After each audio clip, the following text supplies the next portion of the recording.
So hey guys, আজকে আমাদের exam শেষ হয়েছে, মানে আমরা ডিএলএড এক্সাম দিয়েছিলাম।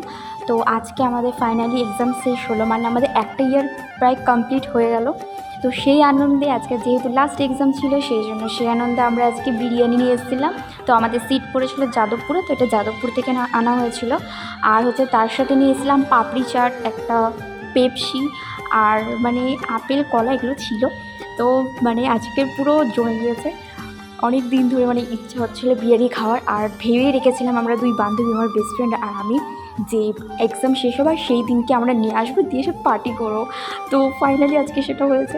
তো মানে এত আনন্দ, এত এক্সাইটেড, মানে কি বলবো, যেহেতু হোস্টেলে চলে এসেছি সেই জন্য। তো এখানে আমরা খাওয়া দাওয়া করছি, আর খেতে সত্যি খুব ভালো হয়েছিল, বিরিয়ানিটা টেস্ট ছিল। তো তোমরা কারা কারা বিরিয়ানি খেতে ভালোবাসো অবশ্যই একটা কমেন্ট করে জানাবে। আমরা তো প্রচুর আনন্দ করে মজা করে খেয়েছি। তো লাস্টে আমাদের অবস্থা দেখো, মানে এত পরিমাণে খেয়ে আমাদের কী হাল হয়েছে, চলো দেখতে থাকো। এদিকে তো বান্ধবী বুঝতে পারছে না কোনটা ছেড়ে কোনটা খাবো, অবস্থা দেখো, একবার ডিম খাচ্ছে একবার পাপড়ি চাট খাচ্ছে, ওর অবস্থা দেখো। আর এদিকে তো আমার অবস্থা দেখার মতো নেই, যাই তো আমার অবস্থা পুরো খারাপ হয়ে গেছে, মানে এত পরিমাণে খেয়েছি, ও কোন পেটে আর কী খাবো সেটাই বুঝতে পারছি না। তো ফাইনালি আমরা খাওয়া দাওয়া শেষ করে ফেলেছি, আর খেতে পাচ্ছিলাম না। সবার লাস্টে আমরা একটু পেপসি খেয়েই কমপ্লিট করলাম, ডান।